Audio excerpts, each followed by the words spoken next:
Pablo ahora se dirige a aquellos que se creen espirituales o aquellos que se creen que están bien con Dios.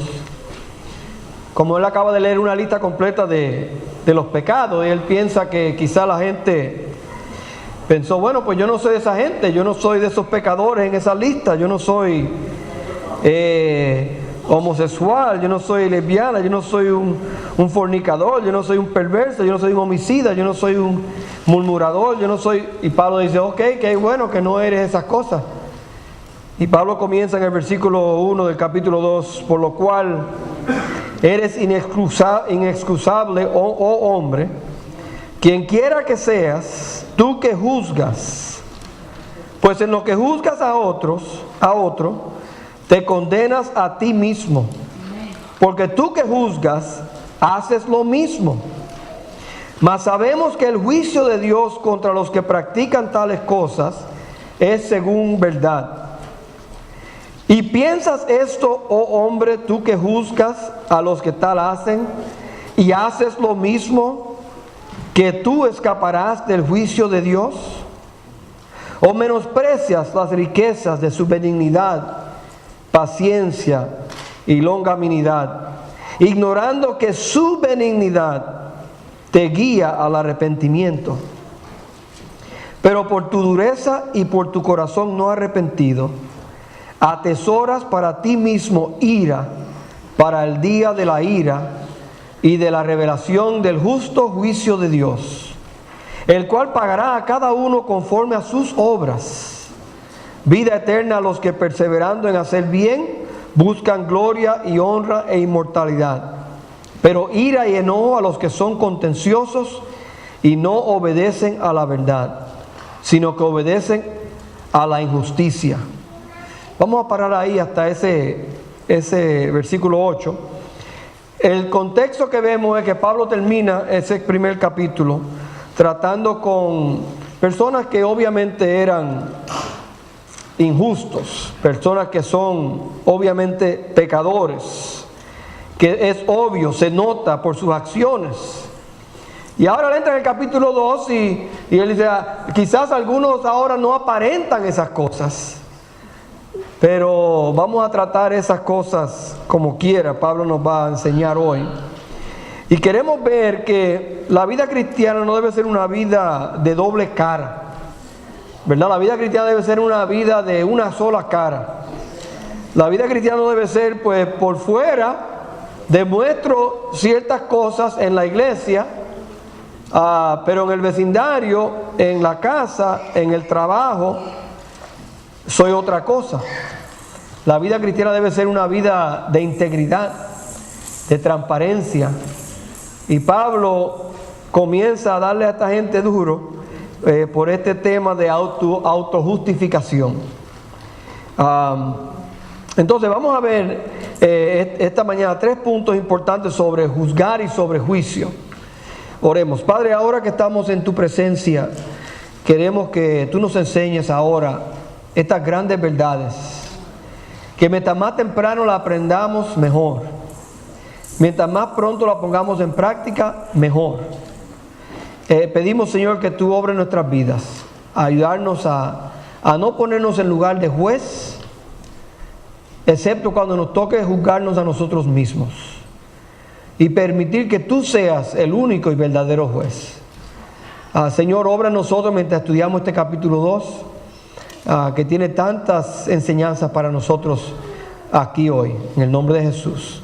Amén. Le llamo el mensaje juzgando y el juicio de Dios. Pablo comienza con palabras fuertes y todo el capítulo en realidad es fuerte. Él está dirigiéndose en el contexto más bien a los judíos, pero todavía está dirigiendo a todos nosotros.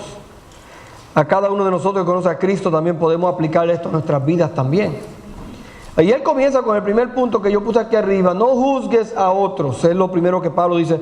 La palabra aquí juzgar es la idea de condenar, de no juzgar en el sentido de acusar o de condenar a alguien, porque obviamente la Biblia sí nos da lugar a juicio. La Biblia dice que podemos juzgar en el sentido de que la Biblia obviamente nos puede juzgar, y podemos juzgar a alguien por la Biblia. Si alguien anda mal, yo puedo por la Biblia enseñarle que mira, tú andas mal.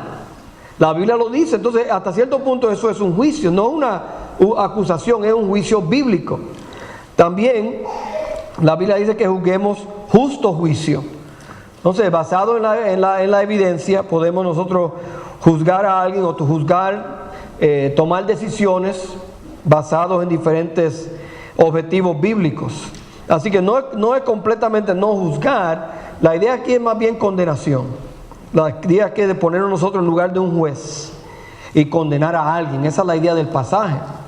Y él comienza diciendo que tenemos que reconocer que que Dios es el único juez. Es lo primero que él nos enseña aquí en el pasaje.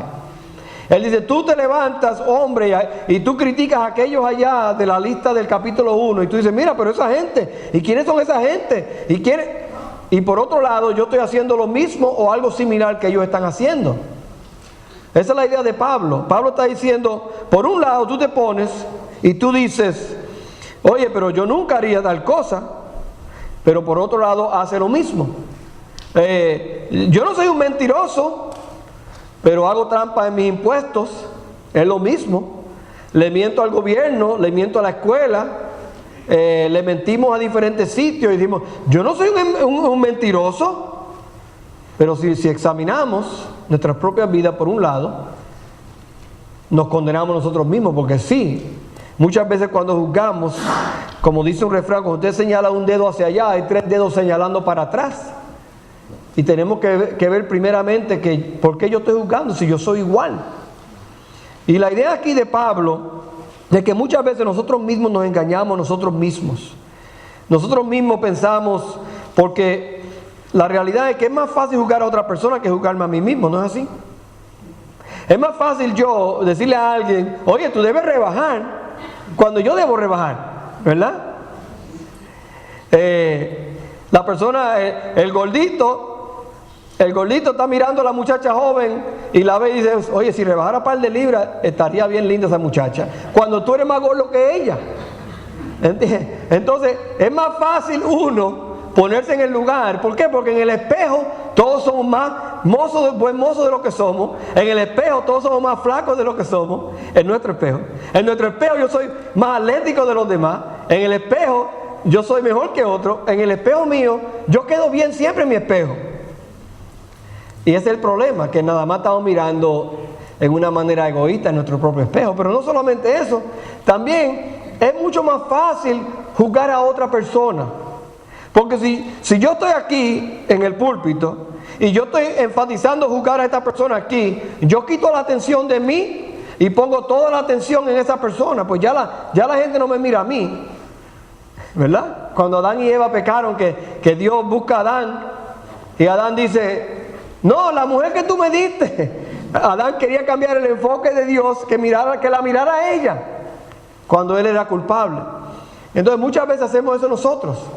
Juzgamos a otra gente, somos fuertes con otra gente, somos bien fuertes con nuestros hijos, y a veces las mismas debilidades de ellos las tenemos nosotros. ¿Verdad que sí? Hay veces, es más, yo lo dije una semana atrás, creo que fue. Muchas veces con el hijo que más estricto usted es el más que se parece a usted. En consejería se le llama eso proyección. Yo me estoy viendo a mí en él o en ella y no me gusta lo que veo, porque me veo a mí. Entonces tenemos que tener cuidado, hermanos, que seamos honestos, que nuestro rol en la vida no es juzgar, es permitir que Dios juzgue. Vamos a ver en el segundo punto. Pero la idea es esa, que muchas veces tenemos la tendencia de dividir los pecados en pecados aceptables, cosas buenas, cosas no tan malas, cosas un poquito malas y cosas malas. Y para Dios es bueno o malo. Para Dios es blanco y negro, o es bueno o es malo. Ay, pero yo no le hago daño a nadie. ¿Es bueno o es malo? Oh, pero eso yo lo hice y a nadie le afectó excepto a mí. ¿Bueno o malo? La Biblia dice que un día Dios nos va a juzgar y todas nuestras obras van a ser juzgadas, sean buenas o sean malas. No hay lugar entre medio. No es como cuando usted va al doctor que le dice, ¿y su dolor de qué? Del 1 al 10, ¿cuál es su dolor? Dios nos dice, ¿y tus obras? De 1 al 10, ¿cuáles son? Del 1 al 10, 10, 4, ¿qué son? Dios dice, no, blanco o negro, 1 o 10, no hay del 2 al 9. Y entonces nosotros mismos, hermanos, cuando juzgamos, nos estamos juzgando nosotros mismos. Porque con la misma medida que tú mides, que dice la Biblia, serás medido, serás juzgado. Por lo mismo que tú juzgas, tú serás juzgado. Yo seré juzgado por lo mismo. Es fácil condenar a otros, es fácil juzgar a otros, y Dios dice, no lo hagas. ¿Por qué? Porque el corazón es engañoso en todo, dice Jeremías 19:9. El corazón es engañoso más que todas las cosas y perverso, dice la Biblia. Entonces nuestro corazón no se engaña a sí mismo. Yo sé que yo he corregido a mis hijos y en la corrección me he dado cuenta de algo en mi propia vida. Digo, wow, qué fácil es yo caerle encima a ellos, por decirlo así. Y ahora me doy cuenta que Dios me cae encima a mí. Hipócrita, dice Dios. ¿Por qué? Porque tengo dos normas. Una para ellos, bien estricta, y una para mí, bien suave. Y Dios dice, ¿quién eres tú que juzgas? En el versículo 1 dice, en lo que juzgas a otros te condenas a ti mismo, porque tú que juzgas haces lo mismo. Vamos al segundo punto. Reconoce que todos pueden recibir el perdón de Dios. Él da aquí como un paréntesis, por decirlo así, para decir, ¿saben qué? Aunque todos merecemos juicio, todavía todos podemos obtener el perdón de Dios. Miren el versículo 4, uno de los mejores versículos, de los versículos favoritos de este capítulo para mí. O menosprecias las riquezas de su benignidad, paciencia, longanimidad, ignorando que su benignidad te guía al arrepentimiento. Fíjate que lo que nos guía al arrepentimiento no es el juicio de Dios, no es el castigo de Dios, es la bondad de Dios. ¿Por qué? Porque Pedro dice, Dios no quiere que nadie perezca. ¿Se recuerdan el versículo? Que la gente dice, pero Dios dice que Él va a venir y no viene, ¿qué promesa es esa? Y Pedro dice, no, Dios es paciente, no queriendo que nadie perezca, sino que todos procedan al arrepentimiento. Entonces Dios es paciente para con nosotros. Los fariseos eran esas personas que creían que lo tenían todo y estaban malísimos. ¿Cuántas veces Cristo los insultó? Generación de víbora, hipócrita, sepulcros blanqueados y demás. Y esa es la realidad, hermano, que muchas veces nosotros sabemos la verdad, pero la verdad no nos penetra, no nos afecta como debe afectarnos. Es la bondad de Dios que todos podemos recibir. Nadie está fuera de la misericordia de Dios. Hay gente que usted ve, que usted conoce, quizás que usted diría, wow, esa gente está mala. Para esa gente no hay esperanza. Sin embargo, la misericordia de Dios los puede alcanzar a ellos también. Sin embargo, nos ponemos como juez, decidiendo quién merece y quién no merece. Vemos a alguien que parece una buena persona, tienen una buena familia, tienen hijos obedientes, y usted dice, wow, ¿qué persona más buena para traer a la iglesia? Entonces vemos otra persona que los hijos son un desorden, que el matrimonio de ellos está por el piso, que están usando droga, que están quién sabe qué más haciendo. Yo no lo voy a invitar para la iglesia. Nosotros nos estamos poniendo como juez, cuando la misericordia de Dios es para todo el mundo. Hay un pasaje que dice así: aquel siervo que conociendo la voluntad de su Señor no se preparó ni hizo conforme a su voluntad, ¿qué dice ahí? Recibirá muchos azotes. ¿Por qué? Porque él ya sabía lo que el Señor esperaba de él. Noten la segunda parte.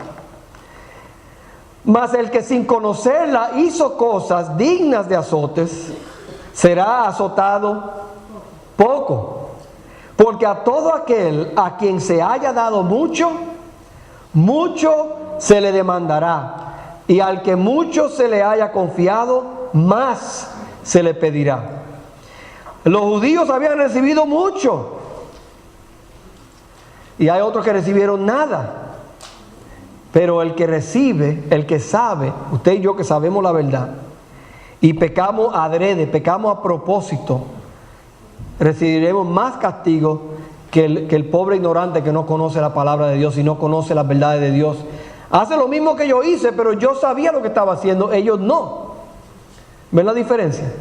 Y la Biblia dice que recibiremos nosotros más castigo y ellos un castigo, pero ligero solamente. No juzgues o condenes a otro, lo primero que él nos dice en los primeros versículos. Vamos a la segunda parte. Es que él también nos dice que el único juez justo es Dios. Ningún juez humano tiene toda la evidencia en sus manos, ¿verdad? Ningún juez. Los jueces humanos fallan, los jueces humanos tienen límite de conocimiento, los jueces humanos tienen a veces, el criminal tiene un abogado que hace truco de cámara frente al juez y el juez cae o el jurado cae. Hay veces hay casos en la corte que por algo técnico el acusado sale libre. No fue que no hizo lo que hizo, pero por algo técnico, algo mínimo, puede salir libre. Lo que le pasó a O.J. Simpson, ¿verdad? O.J. Simpson, porque los guantes no le cabían, lo dejaron ir.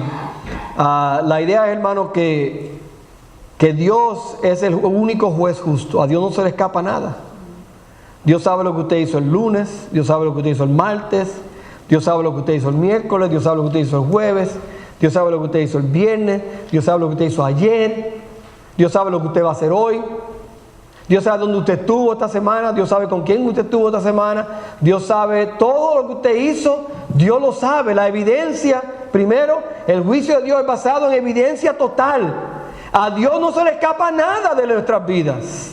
Dios lo ve todo, cada detalle, cada momento, en la oscuridad, en la claridad, en el carro, en la casa, en el trabajo, en el closet. Dios lo ve todo. Nada se le escapa a Dios. Entonces, cuando Dios juzga, Él tiene todos los hechos en su mano y nadie puede refutar lo que Dios dice. ¿Por qué? Porque Él lo tiene todo en su mano. Nadie puede decir, oh, pero déjame buscar un abogado. No, ante Dios no hay abogados. Ante Dios no hay cosas técnicas. Pero Señor, fue un momento de debilidad. No, con Dios no hay nada de eso. Dios tiene la evidencia. Él dice aquí en el versículo 6 al 8, que ya leí, no lo quiero leer completo, pero para que tengan la idea, el cual pagará a cada uno conforme a sus, ¿qué dice? Obras. Ahora, vamos a aclarar algo aquí. La salvación no es por obras, ni la condenación tampoco es por obras. La gente no va al infierno porque son malos, y la gente no va al cielo porque son buenos. La gente va al cielo porque tienen a Cristo, y la gente va al infierno porque no tienen a Cristo. Ese es el único criterio para la vida eterna, es Cristo, no es nuestras obras. Nuestras obras determinan el grado de recompensas o el grado de condenación. Es lo único que las obras determinan en el juicio de Dios. Nadie va a ir al cielo porque es bueno. Van a haber mucha gente buena en el infierno. Y nadie va al cielo, y nadie deja de ir al cielo porque es malo. Van a haber mucha gente mala en el cielo, pero se convirtieron antes de llegar ahí. Entonces, una cosa no tiene que ver con la otra. Es Cristo. La única diferencia entre el cielo y el infierno es Cristo. Él es el puente y nadie más. Pero hablando del juicio de Dios, miren estos versículos. Hay dos juicios en la Biblia. El primero es para los incrédulos, para los creyentes. Este juicio que vamos a ver ahora es solamente para los creyentes. Todas estas personas en este juicio que estoy poniendo aquí arriba van a ir al cielo. Y el segundo juicio, todos ellos van a ir al infierno. Pero noten el criterio. Dice, porque es necesario que todos nosotros comparezcamos ante el tribunal de Cristo, para que cada uno reciba según lo que haya hecho mientras estaba en el cuerpo, sea bueno o sea malo. Noten ahí otra vez, no hay entremedio. No es bueno, semi bueno, casi bueno. No, bueno o malo. Son las únicas dos categorías.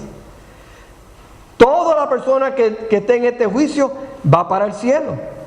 Este juicio es para determinar el grado, sus recompensas, el grado de privilegio quizás en el cielo. Pero el segundo juicio, que es lo que llamamos el gran trono blanco, y vi a los muertos grandes y pequeños de pie ante Dios, y los libros fueron abiertos, dice, y otro libro fue abierto, el cual es el libro de la vida, y fueron juzgados los muertos por las cosas que estaban escritas en los libros según sus obras. Y el mar entregó los muertos que había en él, y la muerte y el Hades entregaron los muertos que había en ellos, y fueron juzgados cada uno según sus obras. ¿Okay? Así que hay dos juicios aquí. El primero es para cristianos, el segundo es para no cristianos. Todo lo que del cristiano van para el cielo, todo lo del no cristiano van para el infierno. Vuelvo y digo, la única diferencia entre el cielo y el infierno es quién tiene a Cristo y quién no tiene a Cristo. Por más bien que usted se porte, usted no puede ganar su camino al cielo. Dice la Biblia, la paga del pecado es muerte, mas el regalo de Dios es vida eterna en Cristo Jesús, Señor nuestro. La Biblia dice, porque por gracia sois salvos por medio de la fe, y esto no de vosotros, es don de Dios, es un regalo. Entonces nadie va al cielo porque se porta bien, o porque va a la iglesia, o porque guarda los mandamientos, o porque tiene un nombre cristiano, o porque lo bautizaron en una iglesia, o porque le pusieron Altagracia, o Guadalupe, o cualquier otro nombre religioso. Van a haber muchas Guadalupes en el infierno, y van a haber muchas Guadalupes en el cielo. ¿Ok? No tiene que ver nada de eso con quién va para el cielo y quién va para el infierno. Es quién tiene a Cristo y quién no tiene a Cristo. Seguimos. El juicio de Dios es basado en evidencia total. El juicio de Dios es imparcial. Dios no hace acepción de personas. La Biblia lo dice así bien claro. Dios no hace acepción de personas. Miren el versículo del 9 al 11 que no leímos todavía. Dice, tribulación, angustia, sobre todo ser que hace lo malo. Y después dice, noten, todo ser. Y después dice, el judío primeramente y también al griego. Dice, pero gloria, honra y paz a todo aquel que hace lo bueno. Al judío primeramente y también, dice, al griego. Porque no hay acepción de personas para con Dios. Dios no hace acepción de personas. A Dios nadie lo puede comprar. Dios no tiene favoritos. ¿Sabes que a veces pensamos, en mi casa yo era el favorito? Todos pensamos así. No puede ser que todos éramos el favorito. Un buen padre, una buena madre es uno que no demuestra favoritismo, ¿verdad? Los tratamos iguales, debe ser. Pues imagínense Dios sí que nos trata a todos iguales, Dios sí que es justo. Dios es imparcial, tanto dice sea gentil o sea judío. La Biblia en otros pasajes nos habla de otras condiciones también, pero en nuestra vida, sea pobre, sea rico, sea religioso, sea ateo, Dios nos trata a todos igual. ¿Por qué? Porque Dios es un juez justo. A Dios no se le escapa nada.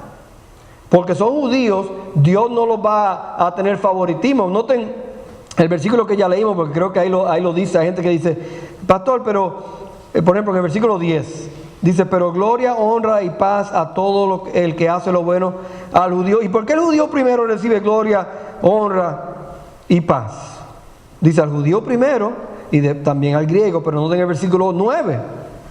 Todo el que hace lo malo va a recibir tribulación y angustia. También al judío primero. Noten que ahí no dice al griego primero y después al judío, mi favorito. No. Al judío primero, el judío primero de las dos maneras. ¿Por qué? Porque el judío es el pueblo que Dios había escogido.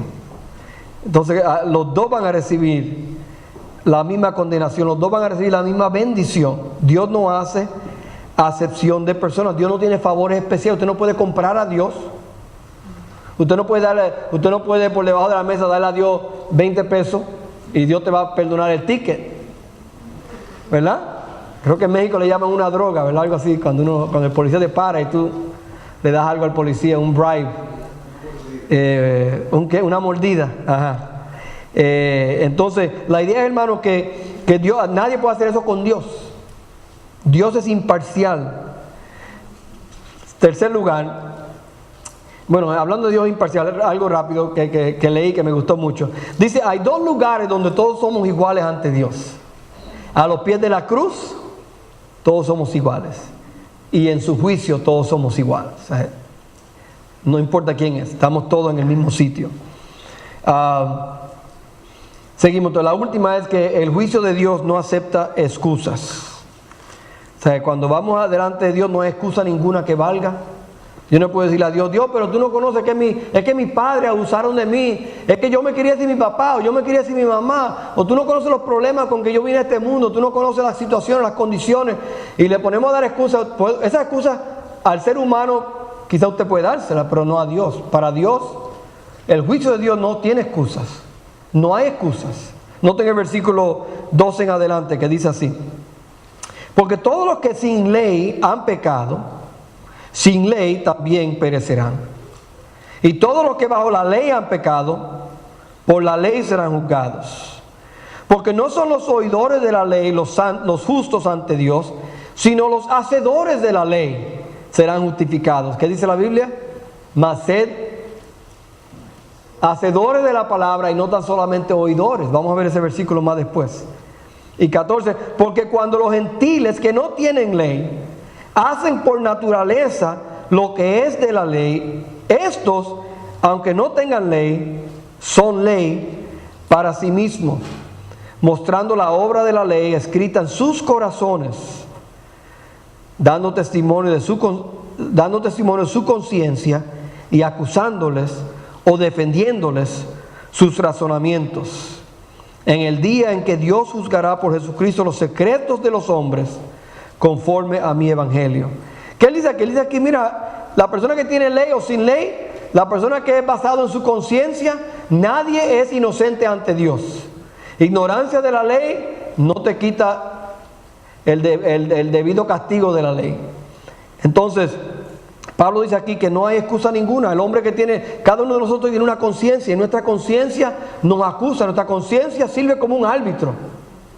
A veces usted está enfrentado con un dilema, con una situación, y tu conciencia te dice, no lo haga. O tu conciencia te dice, hazlo. Nuestra misma conciencia es ese árbitro que el Espíritu Santo usa en nuestra propia vida para ayudarnos, para guiarnos, para enderezarnos, para corregirnos, para prevenir cosas en nuestra vida. Entonces David le dice, mira, ellos no tienen la palabra, pero tienen la conciencia. Nadie tiene una excusa. Dice el versículo capítulo 1, dice tú eres inexcusable, y en el capítulo 2 también tú eres inexcusable. En el capítulo 1 dice que tenemos los cielos, tenemos la creación que nos revela que hay un Dios. En el capítulo 2 tenemos nuestra conciencia que también nos revela que hay un Dios. Entonces, hermanos, no hay excusas para con Dios en ese día del juicio. Vamos a la tercera, porque esta es la más importante para nosotros hoy.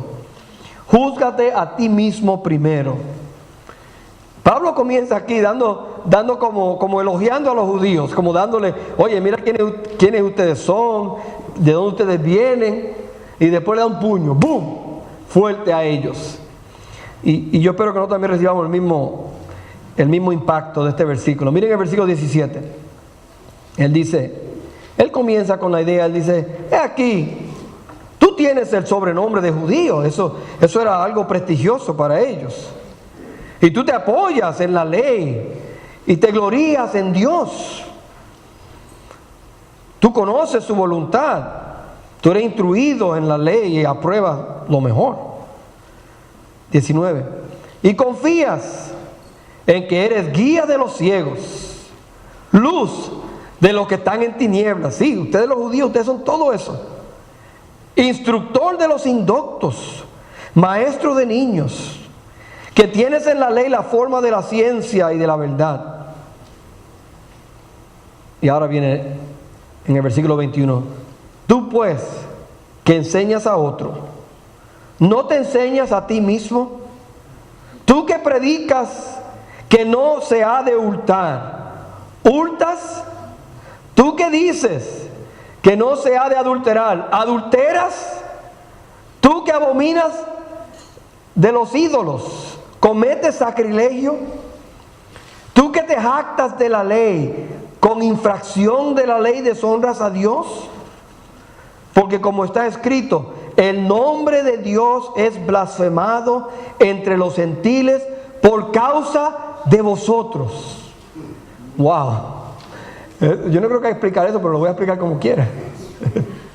Él dice, primero a ti y después a otros. Júzgate a ti primero antes de juzgar a otros.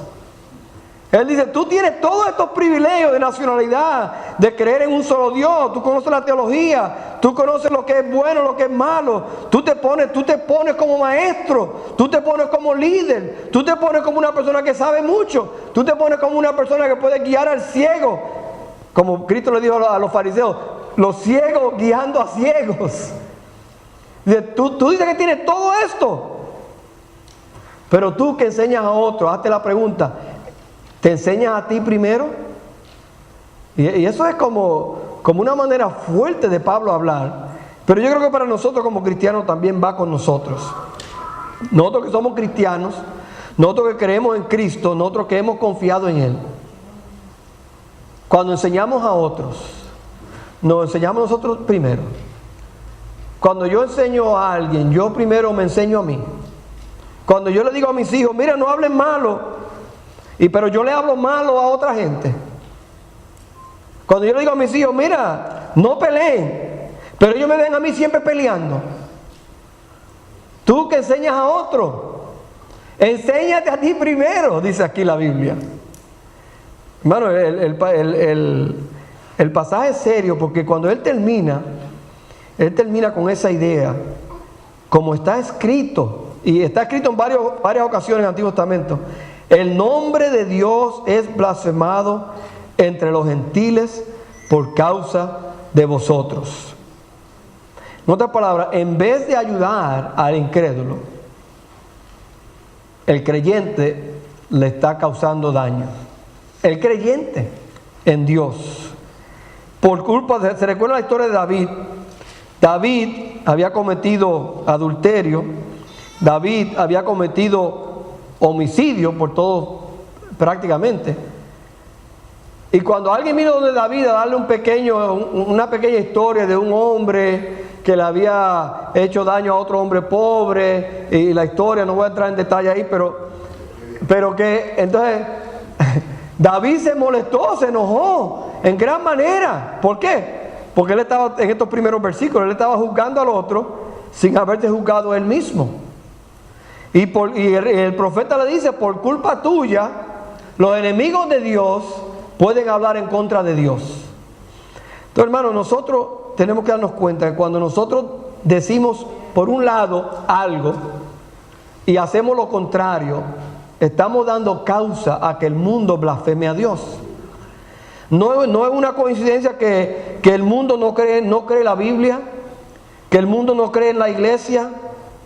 ¿Por qué? Es por culpa de los mismos cristianos que el mundo no cree la Biblia ni la iglesia. Porque ellos dicen, si la Biblia no ha impactado a mi vecino, si la Biblia no ha, y mi vecino se la pone debajo del brazo para ir a la iglesia, esa Biblia no le ha hecho ningún impacto a mi vecino. Esa Biblia no le ha hecho ningún impacto a mi padre. Esa Biblia no le ha hecho ningún impacto a mis hijos. Esa Biblia no le ha hecho ningún impacto a mi compañero de trabajo. Por lo cual, ¿por qué yo creo en esa Biblia? ¿Para qué? Si la Biblia no cambia a nadie. Él dice que la Biblia es la palabra de Dios, pero a él no lo ha cambiado. Entonces yo tampoco lo creo. Ellos van a la iglesia y mira cómo ellos viven. Yo vivo mejor que ellos. Y la gente habla. Yo he oído gente decirme eso a mí. Y eso a mí como dicen, me prende, me enoja. Que hay cristianos sirviéndole de ayuda a Satanás, alejando gente de los caminos de Dios por su comportamiento. Él lo dice aquí, hermano, por culpa de ustedes, le dice él a ellos, el nombre de Dios es blasfemado entre los gentiles. Es por culpa de ustedes. Entonces nosotros tenemos que ponernos serios con estas cosas, porque la Biblia nos está diciendo aquí, júzgate a ti mismo primero. No seas un hipócrita, no seas una persona con doble vida, un hombre doble ánimo. Vive lo que dices que crees. ¿Verdad? Así debe ser. Dice aquí, Tengo dos versículos aquí, el que mencioné anteriormente, pero sed hacedores de la palabra y no tan solamente oidores, engañándonos a vosotros mismos. Y a veces es el problema, creemos que saber la Biblia es suficiente. Y saber la Biblia no es suficiente, es vivirla, es que penetre en nuestras vidas. El segundo versículo que quiero que veamos, Santiago dice así: y al que sabe hacer lo bueno y no lo hace, ¿qué dice? Le es pecado. Entonces, porque a veces yo creo que pensamos que hay algunos pecados más aceptables que otros. Entonces, tenemos la idea de categorizarlos así. Y la Biblia dice, pues, añádete esto a la categoría. El que sabe hacer lo bueno y no lo hace, es pecado. Entonces ahora, si eso es pecado, ¿qué de todo lo otro? La Biblia nos está enseñando a nosotros, hermanos, que no seamos inconsistentes, que no seamos contradictorios en nuestras vidas. Si decimos que creemos, pues vamos a vivir lo que creemos. Pablo dice, júzgate a ti mismo, no juzgue a otros, júzgate a ti mismo. En mi propia vida es un trabajo full time mantenerme yo en los caminos de Dios, obedeciendo y viviendo un buen ejemplo ante mi esposa, ante mis hijos, ante mis compañeros de trabajo. Eso es un trabajo. Yo no tengo tiempo para vivir la vida de otra persona. La mía es suficiente complicada para vivirla. Hermano, enfóquese en su propia vida primero. Enfóquese en sus propios debilidades y pecados primero, antes de usted enfocarse en los demás. Pero hermano, imagínense, si los judíos tenían esa gran responsabilidad, Dios le había dado, y habían fracasado, nosotros tenemos un privilegio mayor que ellos tuvieron. Y es nuestra responsabilidad vivir lo que decimos que creemos.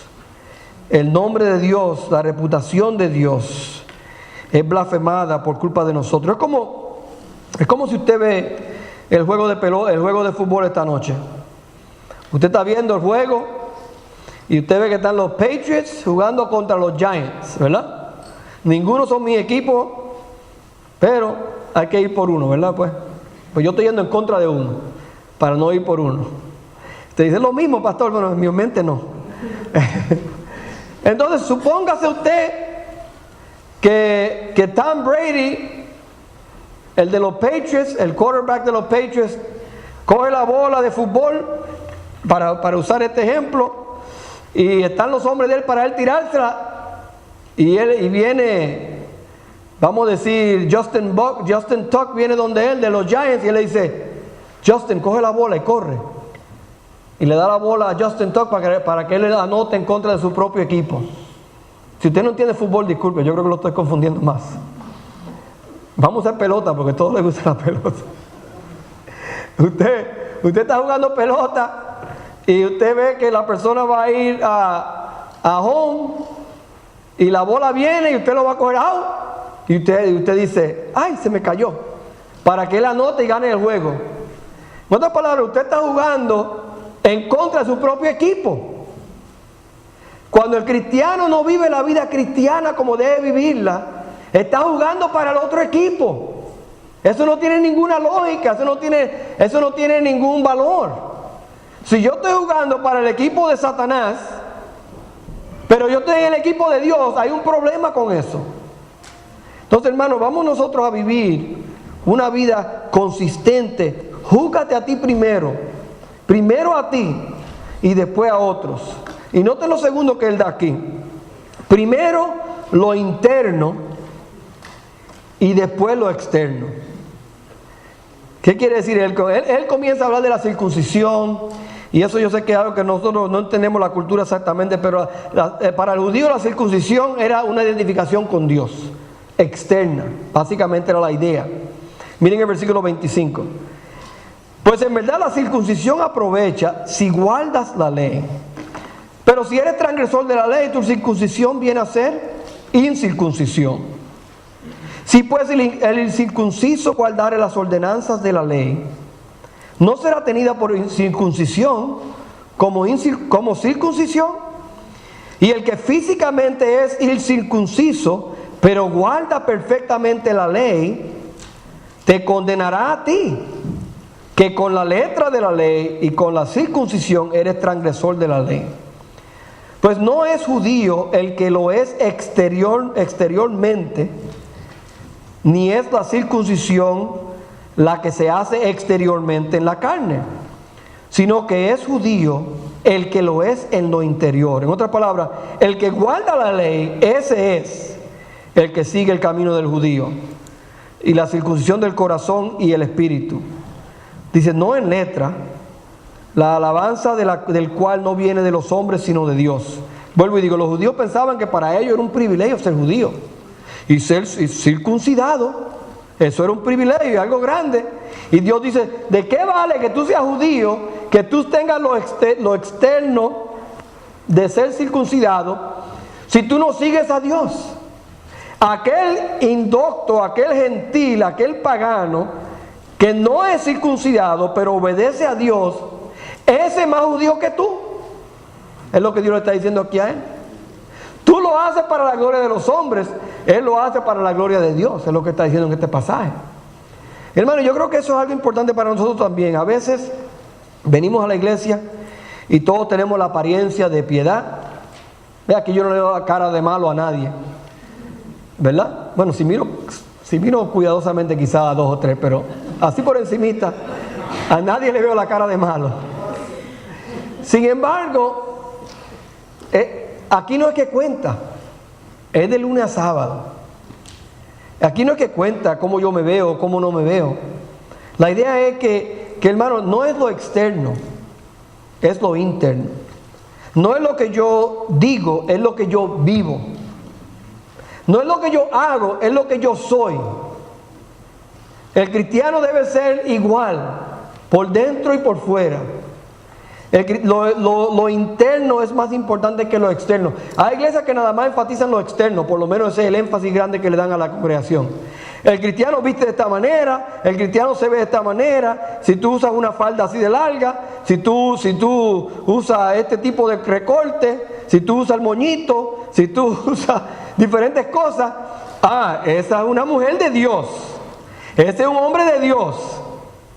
Sí, en lo exterior para ellos, pero y en lo interior. Dios no enfatiza lo exterior. Usted se fija a Cristo. Cristo nunca dio una regla o una moda cómo deben los cristianos vestirse. Él lo dio, nunca dio. Dios nunca enfatizó lo exterior. Ahora, claro, no, debemos de vestirnos bien para representar a Cristo.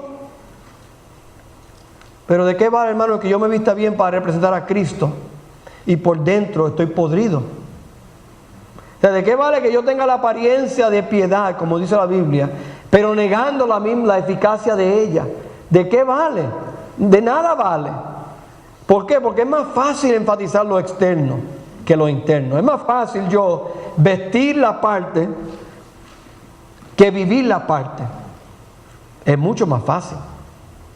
Pero lo que Dios quiere de nosotros es que vivamos la parte, que seamos consistentes, que seamos obedientes, que seamos reales. Hermano, el cristiano debe vivir en el Espíritu, dice la Biblia, y debe de vivir una vida en obediencia a Dios. Y por eso, hermano, cada uno de nosotros tiene que darse cuenta que cuando obedecemos a Dios, eso es lo que complace a Dios. A Dios no le complace tanto lo externo, especialmente si lo externo no va con lo interno.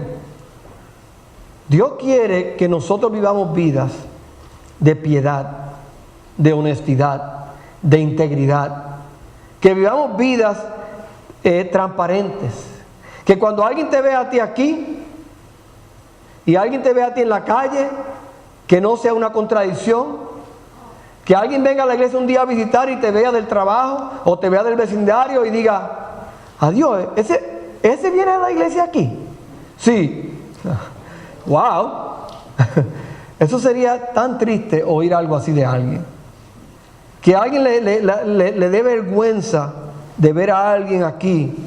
Hermano, el cristiano debe de poder vivir su vida sin tener que mirar por detrás de su hombro. Deja ver que no me vean, que no vean lo que estoy haciendo. El cristiano debe vivir una vida tan sincera, tan honesta, que otros puedan decir donde quiera que sea, ese es un buen cristiano. Esa persona ama a Dios, esa persona sigue a Dios, no importa dónde esté. Y ese debe ser el cristiano. Pero como único llegamos a ese punto, hermanos, es juzgándonos a nosotros mismos.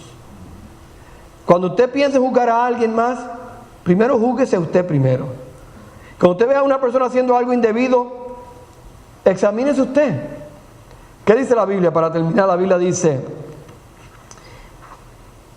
el que cree estar firme, ¿qué dice? Mire, no caiga. Entonces vamos a concentrarnos en nosotros. Concéntrese en su vida primero y deje lo demás en las manos de Dios. Oremos. Señor, te damos gracias por tu palabra esta mañana. Señor, este capítulo completo es tan importante para nuestras vidas. Señor, muchas veces perdemos el enfoque. Muchas veces nos acostumbramos a hacer un papel como un drama y nos olvidamos que no es un drama, es una realidad. Es nuestra vida ante ti. Señor, ayúdanos a vivir una vida consistente, una vida pura. Que nuestro sí sea sí y nuestro no sea no. Que donde quiera que estemos, seamos la misma persona. Que donde quiera que estemos, vivamos de una manera que levante y exalte el nombre de Cristo. Señor, que no seamos hipócritas como estos judíos. Señor, que por causa de nosotros, que otros no blasfemen el nombre de Dios. Señor, ayúdanos a juzgarnos nosotros mismos primero. A preocuparnos más bien por lo interno que por lo externo. Señor, ayúdanos a ser cristianos 100%, todo el tiempo. No es fácil, pero es lo que tú quieres para nosotros. Cristo murió para eso. Cristo murió para darnos vida y para ayudarnos a vivir la vida. Así con la cabeza bajada, es un momento, hermanos, si usted dice: pastor, Dios ha hablado a mi vida esta mañana, yo quiero que oren por mí. Alguien así, no sabemos su corazón ni nos interesa saber, pero entre usted y Dios, si Dios ha obrado en su vida esta mañana, alce la mano para orar por usted. ¿Alguien así? Veo varias manos, gracias. ¿Alguien más? Padre amado, tú conoces a aquellos que han alzado sus manos, tú conoces nuestros corazones, Padre, sobre todas las cosas. Señor, yo sé que cada uno de nosotros tiene que trabajar en su propia vida. Cada uno de nosotros tiene que mirar al espejo y vernos a nosotros tal y como somos ante ti. Señor, que no estemos jugando a las iglesias, que no estemos jugando en esta vida cristiana que es de tanta importancia, porque no solamente para nuestra salvación, pero para la salvación de otros. Señor, hay personas que nunca van a conocer a Cristo por culpa de nosotros, de nuestro testimonio, de nuestros comportamientos, de nuestras actitudes. Señor, ayúdanos a pensar en eso cada día, que todo lo que hacemos va a impactar a otros, de una manera positiva o de una manera negativa. Así que, Padre, ayúdanos a vivir de esa manera, con esa meta. Primero nosotros y luego los demás. Primero lo interno y luego lo externo. Que seamos lo que decimos que somos. Que seamos lo que creemos. Así que, Padre, obra en nosotros en esta mañana. Bendice el resto del día, Señor. Llévanos a nuestros hogares en tu paz y en tu amor. En el nombre de Jesús. Amén.